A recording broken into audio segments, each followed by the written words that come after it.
All right, everyone. So we are getting closer to the release of the newest chapter of Boruto 2 Blue Vortex. And as always, we do have the spoilers here. Now, like I said, this video will contain spoilers. So obviously, if you do not want to be spoiled, if you want to go into this chapter clean, then this definitely is not going to be the video for you.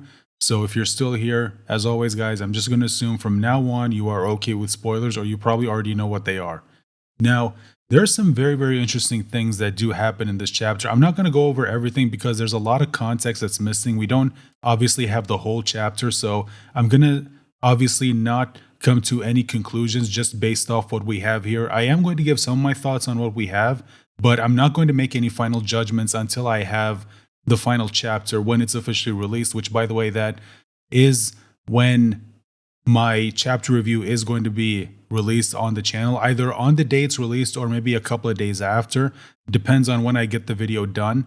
So make sure you look forward to that, and make sure you keep notifications on in order to be notified whenever the video does go up on my channel. And also, if you're new here, consider subscribing. It really does support the channel. And also, guys, please comment down below with whatever your thoughts are. And while you're here, also consider leaving a like button and maybe joining and becoming a channel member. You will get some perks that others do not have. So with all that said and out of the way, let's go ahead to some of these spoilers and what I specifically want to talk about. So the first thing that we do need to talk about, or the first thing that I want to talk about, is that Jura and Hidari are indeed in the Leaf Village. So as we saw in the previous chapter, or the end of the previous chapter, Jura did say that he was on his way to get Naruto. Now, I thought that maybe we were going to take a bit of a break from the story because it has been sort of, speeding up for the last few chapters.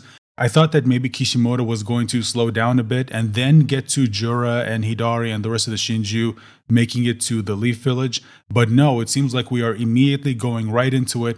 Hidari and Jura are in the Leaf Village and they are looking for Naruto. And of course, the Leaf notices that they are there and they do send people to intercept them, but unfortunately it doesn't end well. They all get basically slaughtered. When that does happen, that's when they run into Kawaki and Delta. Now, before this happens, we do see Kawaki trying to get to Boruto. He knows where Boruto is thanks to Ada telling him where he is. And before he manages to get to him, Boruto does use Flying Raijin to get away.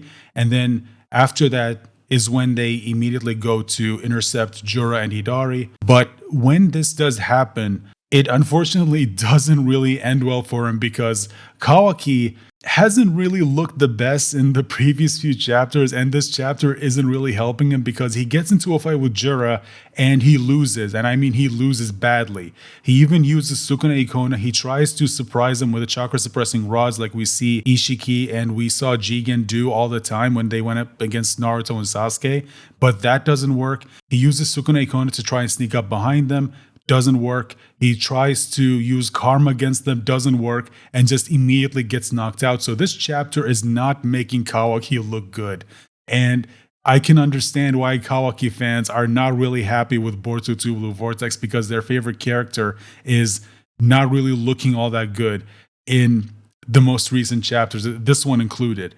And then after that happens, Jura immediately senses chakra that he thinks is Naruto, and then both him and Hidari head on over to the source of that chakra, and that's when we get probably the biggest bombshell and the thing that I know most people are going to be talking about when it comes to this chapter, which is that apparently the source of the chakra that he sensed is actually coming from Himawari. Now, a lot of people have been theorizing about what this actually means. Could this mean that Himawari actually has Tailed Beast chakra? Could it mean that Himawari probably has Kurama's chakra? We don't know. This honestly could mean many, many things, but it does probably explain why Damon sensed something from Himawari back in Boruto Naruto Next Generations. He did say that he sensed some kind of intensity emanating from Himawari, and it seems like even the Shinjuu are also sensing it coming from her. But what is it specifically, we don't actually know because that's pretty much where the chapter ends. Now, like I said, there's still a lot more to this chapter that we don't know. There's a lot of context that's missing. But one thing I do definitely want to talk about, because I've already seen a lot of people doing the same thing with that moment that they've been doing for a while. They definitely did it with the previous chapter with Mitsuki, because a lot of people thought that because Mitsuki was able to knock out Kawaki, that means that Mitsuki is as strong as Kawaki, because he was able to catch him off guard with a poison that knocked Kawaki out. And in this chapter, Kawaki manages to land a hit on Hidari, but he does it when Hidari was off guard. And a lot of people assume that because Kawaki was able to do this, this means that Kawaki is as strong as Hidari. And that is absolutely not the case. Just because you are able to catch someone off guard, that doesn't mean that you are as strong as them. Remember, Kaguya was able to catch Ishiki off guard and leave him half dead. And that was even worse than what happened to Hidari in this chapter, because even though Kawaki manages to catch Hidari off guard, it didn't really do anything. He just immediately recovered. He showed no signs of damage from Kawaki's attack at all. And Kaguya was able to leave Ishiki half dead. And that doesn't mean that Kaguya was as strong as Ishiki. It just means she caught someone when they were off guard, and she used an ability that was strong enough to leave him half dead.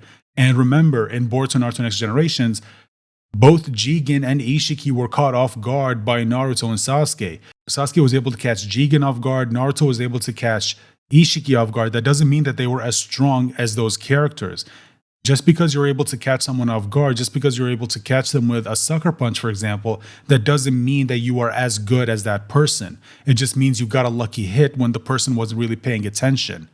So just wanted to talk about that for a little bit, because I've already seen a lot of people say that this means that Kawaki is as strong as Hidari, or he's at least relative to him, when in reality, no, that's not the case. Again, let's wait until the full chapter gets released so we all have context for what actually happens, because so far we don't have the whole chapter. There's a lot of things that's actually missing here. And obviously, when the full chapter does get released, I will do my review on it, and we will have full context.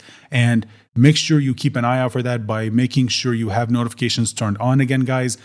And if you're new, consider subscribing, and also consider hitting the like button and sharing this video out there. And please, guys, comment down below. I always love hearing from you guys, and look forward to my review, like I said, for Boruto TBV Vortex Chapter 8. Bye for now.